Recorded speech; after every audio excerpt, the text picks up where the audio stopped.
Mais bah fait surtout banima iloba na basali bayokanga. Beaucoup de débordement pour que se pris ça Satan fait il y a mariage ça se pris ça Satan. Ça ndambe ko tout. Parce que na fait besoin musique église le ba motia.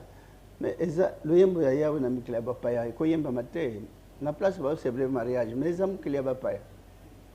Bochenze mbo église et ko yemba ma attache sika mokote uniquement l'église et ça m'étonnerait que na bato yo baza basali ba comment ça la divagation totale ko bébé ça nazana envie mais bazozwa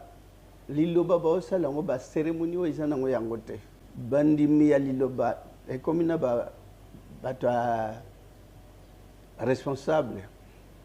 Et ça me tournerait que na basa kolibe bazo sala biloko andengon na batei ba sala biloko andengon un mosakoli ali loba akokende ni nan atana fête moko amukilote ni na mariage kotote ça n'existe pas mon dimi ali loba que nous la voile mais c'est n'importe quoi voile pour faire quoi avec mon dimi ali loba waneza orgueil à pamba bon peut-être ce que l'état m'a exigé peut-être ce n'est que normal mais eza na Bible kotote wana basali ba commencer la éco eza fait satanique ça veut dire bato bazo quitter volonté nzambe bake ko adorer Satan na mwasi na mobali na biloko wana bo bengi bato nyosona basali basalaki ba mariage ba bengaki bato basalaki ba fête mingi ba komaki ti banda ba balana ti 50 10 ba bota kite et puis mususu ba bota ki banda ba komaki bana ba bota mi mal formé.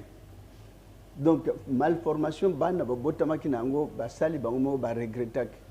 ezaki leçon na période na mais période c'est où 1096 tilelo bato ba bosani encore et puis ba comme okota ni ba bandeko basi okota na libala na mosala ya iloba ozo exiger mariage mais c'est de la folie et nzamba ko blâmer bino et puis beaucoup za nzambe so na couple na binote za mosala madame azo exiger pour ba famille ba exiger ngata mariage mais Wanaza, moi aussi, il y a continué à éviter. Peu basal, il va battre la doctrine, je suis encore en vie, mais là, ma cambazo va commencer à la cas.